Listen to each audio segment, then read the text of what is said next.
우리가 어릴 때 학교에서 도덕 과목을 배웠는데 이 도덕이라는 과목은 공동체성을 형성시켜주고 사람들에게 사회성을 길러주는데 아주 유용합니다. 도덕 과목을 배우고 시험 문제를 내면 이런 문제들이 나옵니다. 다음 중 길을 건너는 올바른 방법이 아닌 것은 1번 육교를 건넌다, 2번 횡단보도를 건넌다, 3번 무단횡단을 한다. 이건 인지력이 있고 생각이 있는 사람이면 당연히 답을 찾을 수 있는 것 아닙니까?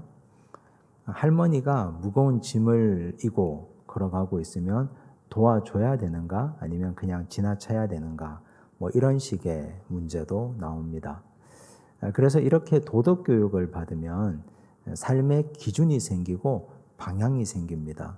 그러니까 어떤 식으로 인생을 살아가야 될지, 사회라는 공동체에서 우리가 어떤 존재인지, 어느 방향을 가지고 달려가야 될지를 충분히 마땅히 알게 됩니다. 그런데 요즘은 또 그런 것도 아닌 것 같습니다. 가끔 신문을 보거나 뉴스를 통해서 보면 전혀 도덕 교육을 받아본 적이 없는 것 같은 사람들의 행태가 나오기 때문입니다. 지하 주차장에 주차를 할 때 주차 라인 하나만 사용해야 되는데 어느 한 차가 주차 라인을 물고 주차 공간 두 공간을 다 사용합니다. 입주자들이 항의를 합니다. 왜 이렇게 주차하시느냐고.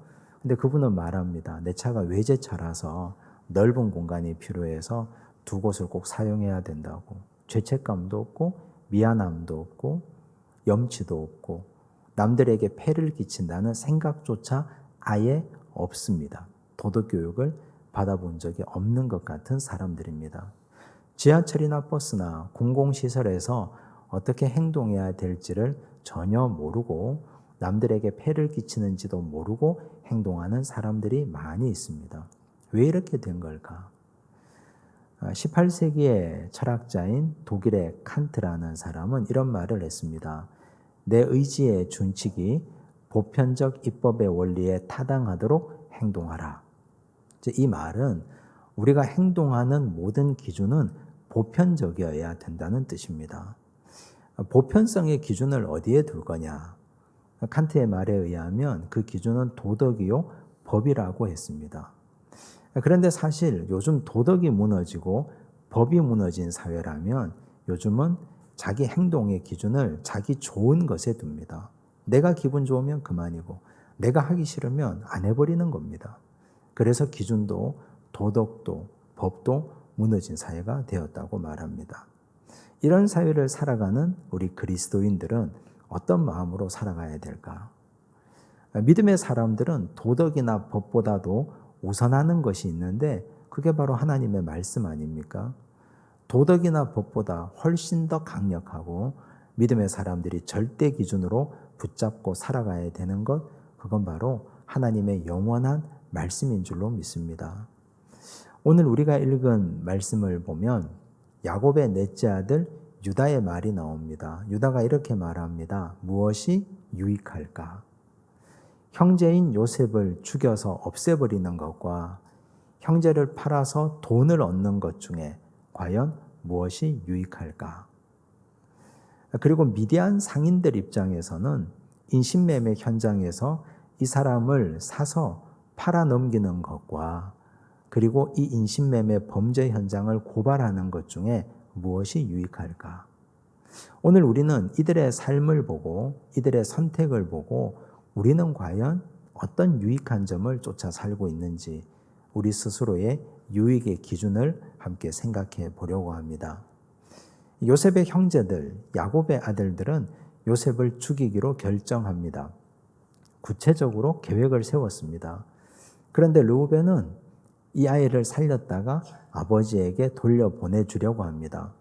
그래서 옆에 있는 구덩이에 아이를 항상 넣어둡니다. 그리고 나서 이 아이를 살려서 아버지에게 돌려보내려고 했습니다. 그랬다면 르우벤이 그 곁을 지켜야만 옳았습니다. 근데 그는 어떤 일인지 자리를 이탈하고 말았습니다.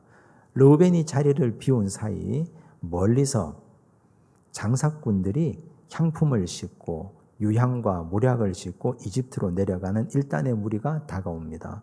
유다가 그 모습을 보았습니다. 25절을 보십시오. 함께 읽습니다. 그들이 앉아 음식을 먹다가 눈을 들어 본즉 한 무리의 이스마엘 사람들이 길르앗에서 오는데 그 낙타들의 향품과 유향과 모략을 싣고 애굽으로 내려가는지라. 향품과 유향과 모략들 모두가 다 비싼 물건들입니다. 이걸 가지고 이집트에 팔기 위해서 내려갑니다. 그러면 이 상인들이 거래하는 이집트 사람들은 다 부자들 아니겠습니까? 적어도 나라의 고관들, 돈이 많은 사람들, 이걸 구매할 구매력이 있는 사람들에게 물건을 팔기 위해서 이집트로 가는 중입니다. 유다가 이들을 보고 형제들에게 이런 제안을 합니다. 26절과 27절을 보십시오. 함께 읽습니다. 유다가 자기 형제에게 이르되 우리가 우리 동생을 죽이고 그의 피를 덮어둔들 무엇이 유익할까? 자, 그를 이스마엘 사람들에게 팔고 그에게 우리 손을 대지 말자. 그는 우리의 동생이요 우리의 혈육이니라 하매 그의 형제들이 청종하였더라.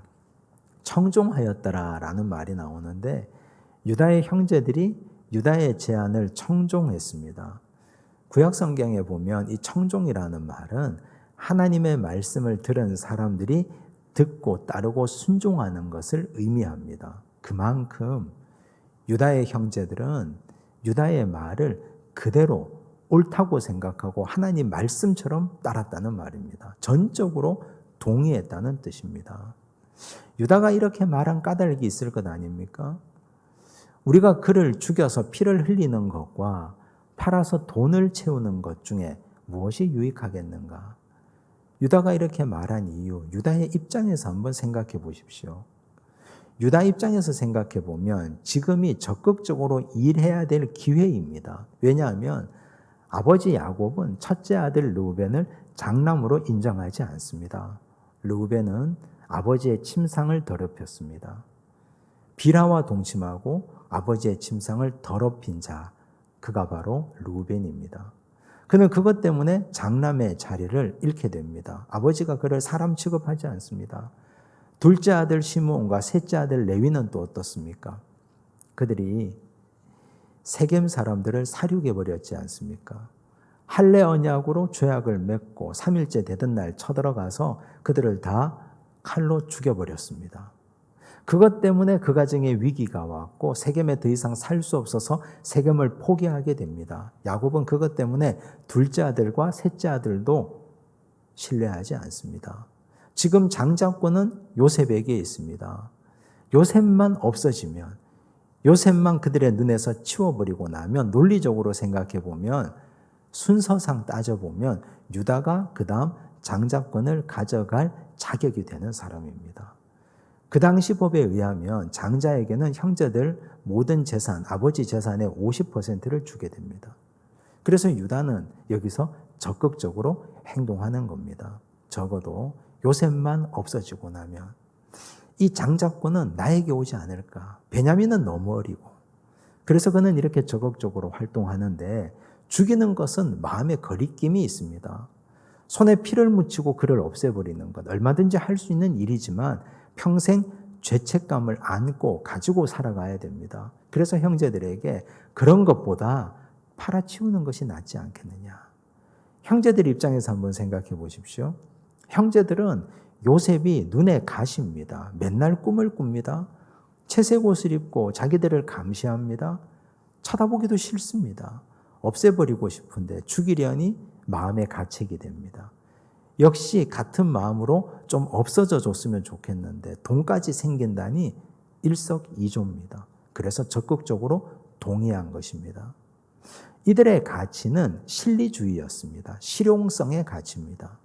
죽이는 것보다 팔아치우는 것이 실리적이지 않습니까? 이들은 실용성인 관점으로 접근합니다. 훗날 예수님의 제자 중 가룟 유다가 예수님을 팔아버린 것과 같은 이치입니다. 가룟 유다는 예수님을 처음부터 영혼의 메시아로 믿고 따른 것이 아니었습니다. 그는 예수님을 정치적 해방자로 생각했습니다. 3년을 충성을 다했습니다. 열심히 따라다녔습니다. 그런데 예수님이 정치적 해방자의 모습을 보여주지 않습니다.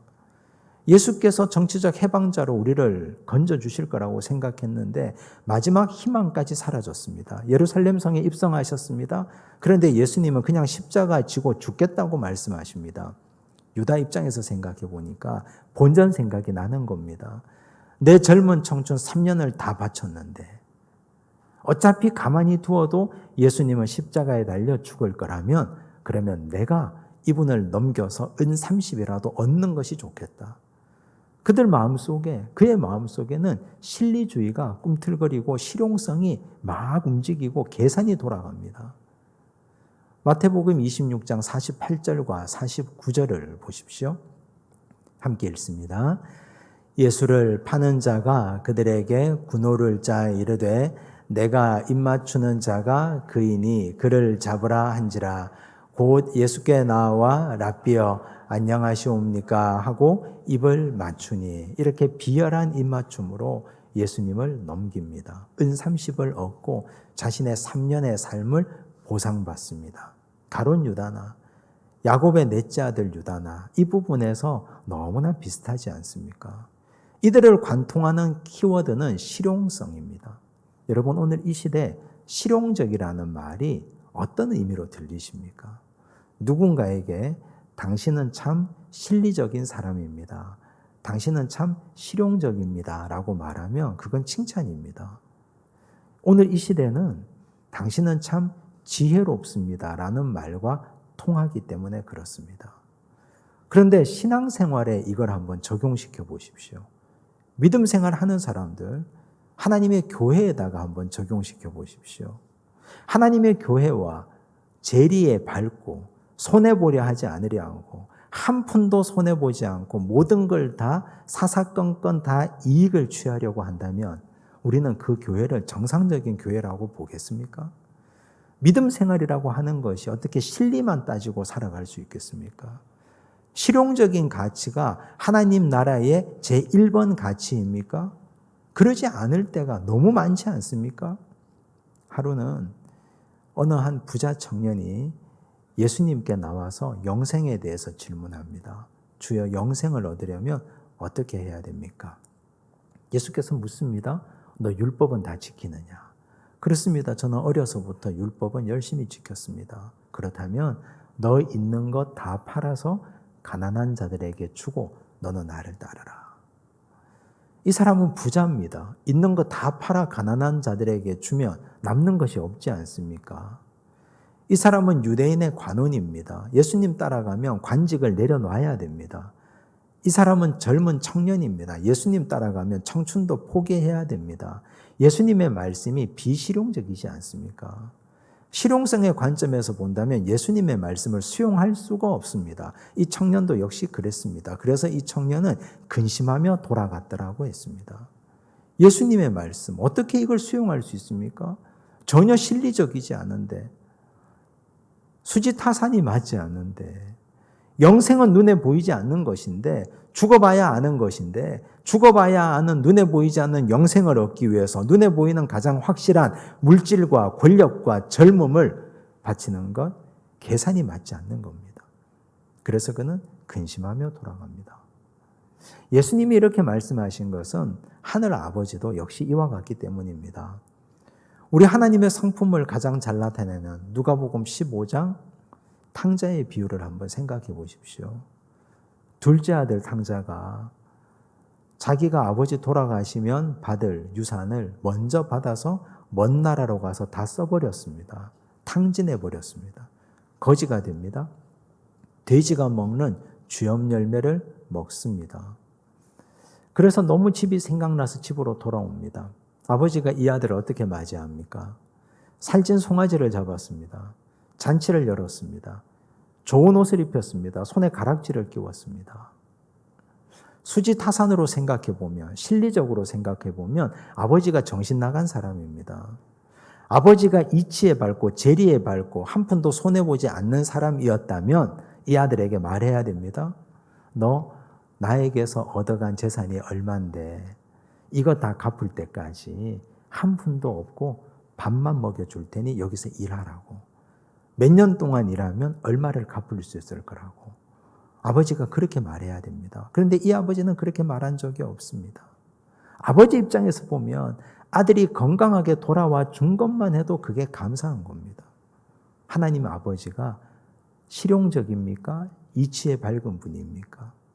사람들의 눈으로 보면, 특히 큰아들의 눈으로 보면 아버지가 정신 나간 분입니다. 그래서 큰아들이 화를 내는 것입니다. 여러분, 믿음 생활이란 간혹 이럴 때가 있습니다. 신앙생활 할 때 믿지 않는 사람들의 눈으로 보면 도무지 이해할 수 없는 일이 너무 많습니다. 시간을 투자하고 물질을 쏟아붓고 내 열정을 쏟아붓고. 그런데 하나님 나라의 가치가 실용성만으로는 담아낼 수 없는 가치가 너무 많기 때문에 그렇습니다. 하나님 나라의 가치는 기준이 하나님 말씀에 있습니다.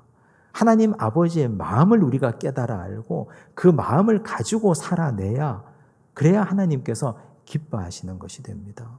다시 한번 우리에게 물어보십시오. 무엇이 유익할까? 여러분에게 유익한 것은 무엇입니까? 하나님의 말씀입니까? 아니면 그 말씀을 제쳐두고 실용적인 가치입니까? 부디 우리에게 유익한 모든 것이 하나님 말씀을 따르고 순종하는 것이 되기를 바랍니다. 그때 하나님의 나라가 우리 가정과 일터와 우리 삶에 넘치도록 임하실 줄로 믿습니다. 미디안 상인들 이야기입니다. 28절을 보십시오. 함께 읽습니다. 그때에 미디안 사람 상인들이 지나가고 있는지라 형들이 요셉을 구덩이에서 끌어올리고 은 20에 그를 이스마엘 사람들에게 팔매 그 상인들이 요셉을 데리고 애굽으로 갔더라. 미디안 상인들이 그 자리에 갔습니다. 유다가 불러서 갔더니 그 자리에 형제들이 모여 있고 구덩이에서 한 아이를 끌어올립니다. 요셉이 거기에서 구덩이에서 나오면서 입 다물고 한마디도 하지 않았을까요?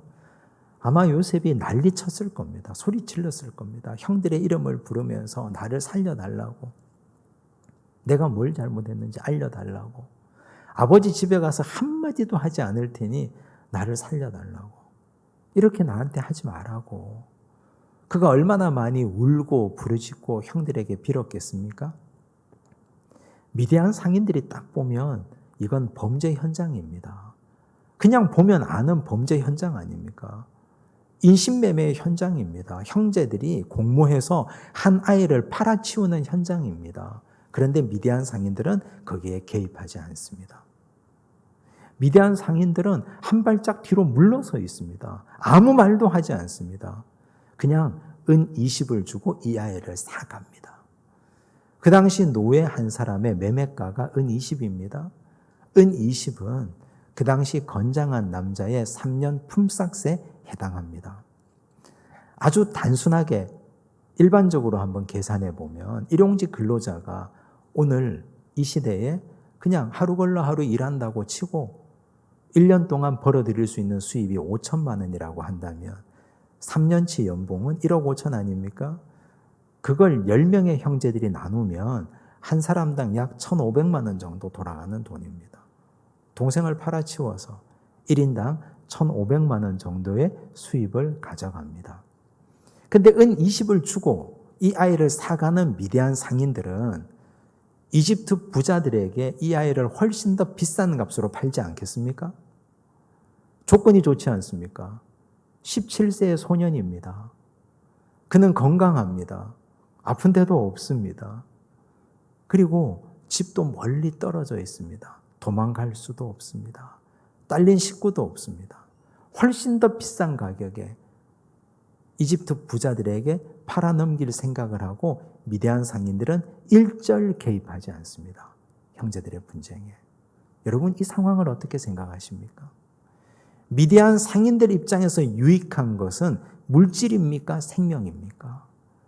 무엇이 유익한가 그들에게 물어보면 그들에게 유익한 것은 사람의 생명의 가치가 아니라 돈입니다. 은 20을 주고 2배를 부풀려서 3배를 부풀려서 이 아이를 팔아치울 생각, 오로지 그들에게 유익한 것은 물질이었습니다. 1994년 스티븐 스필버그 감독의 영화 쉰들러 리스트가 개봉했습니다. 많은 분들이 그 영화를 봤을 겁니다. 전 세계적으로 흥행에 성공한 영화입니다. 이 영화는 독일계 체코인인 오스카 쉰들러의 실화를 다룬 이야기입니다. 오스카 쉰들러는 독일계 체코인으로 나치 당원이었습니다. 나치에 부역하며 성실하게 히틀러를 찬양하고 다녔습니다. 그는 사업가였습니다. 히틀러가 유럽을 침공하고 전쟁하고 잘 나갈 때 그는 나치에 부역한 대가로 유태인이 운영하고 있는 공장을 불화받습니다. 그는 이 공장을 통해서 부자가 될 꿈을 가졌습니다. 부자가 되려면 직공들부터 교체해야 되겠다.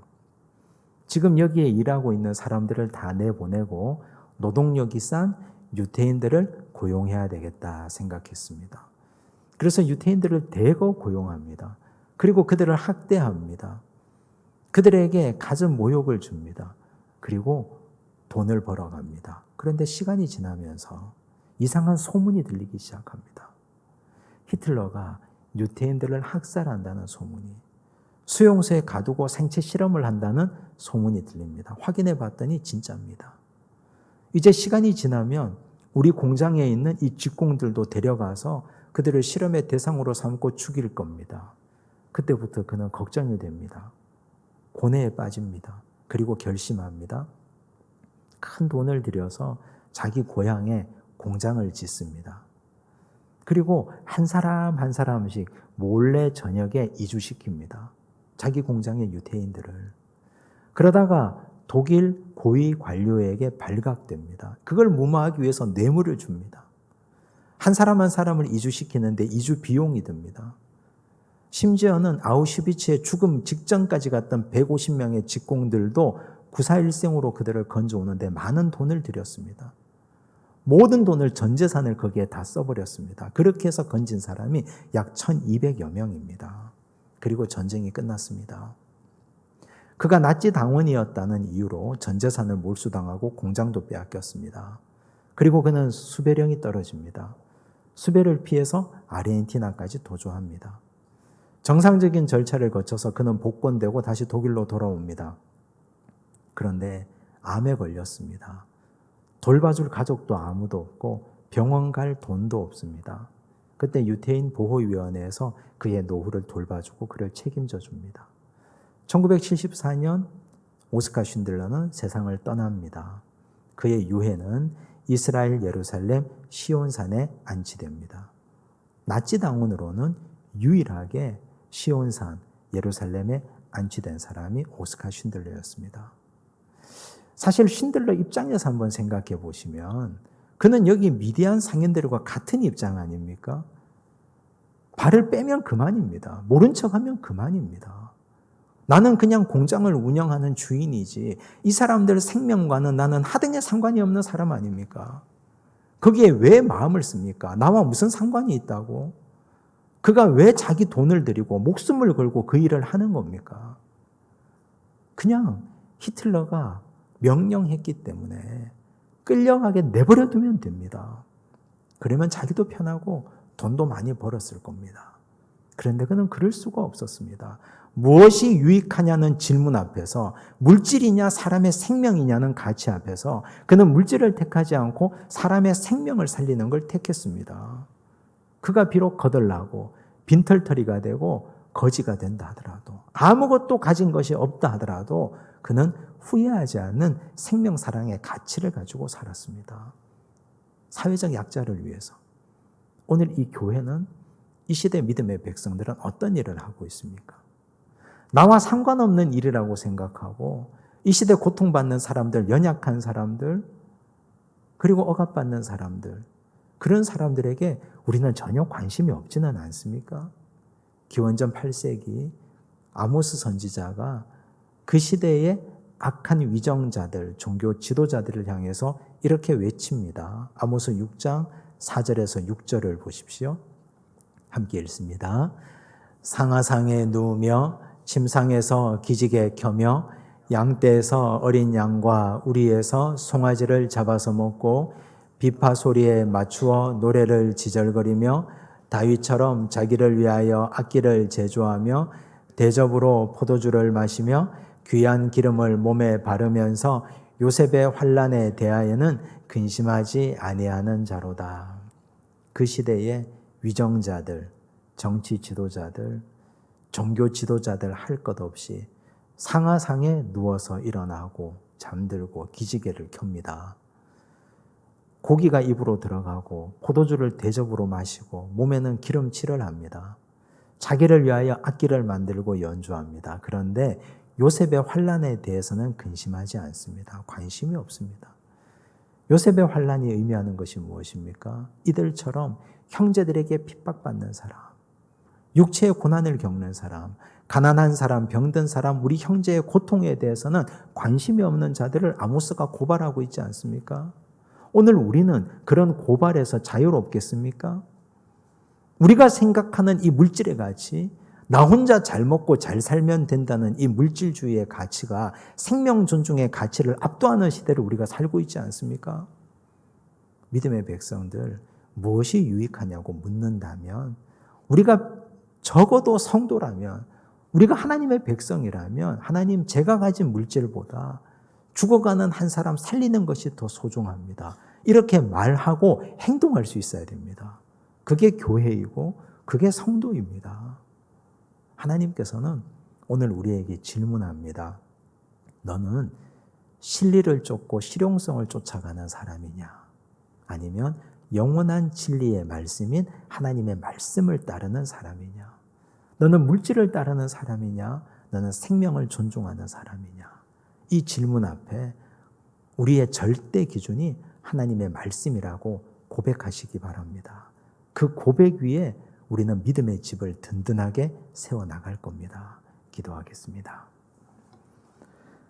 하나님 아버지 감사합니다. 우리가 하나님 앞에서 살아가는 삶의 기준을 세우기를 원합니다. 유다가 형제들에게 질문합니다. 우리에게 무엇이 유익할까? 요셉을 죽여 없애는 것과 팔아치워서 돈을 얻는 것, 그들의 선택 가운데는 하나님의 말씀의 기준은 아예 없었습니다. 미디안 상인들, 형제들의 분쟁에 개입하지 않습니다. 그들은 인신매매에 개입했고 결국 물질의 가치를 쫓아 산 미련한 자들이 되었습니다. 주여, 우리의 가치가 생명 존중의 가치가 되기를 원합니다. 하나님의 백성으로서 이 악하고 험한 세상을 살아갈 때 우리가 따르고 실천하고 순종해야 될 기준이 하나님의 말씀 되게 하여 주시옵소서. 그 말씀 따라서 살아가고 말씀이 우리의 삶의 주관자가 되고 우리가 그 말씀을 중심으로 결단하고 행동하는 하나님의 백성 되게 하여 주시옵소서. 모든 말씀 예수님 이름으로 기도드리옵나이다. 아멘.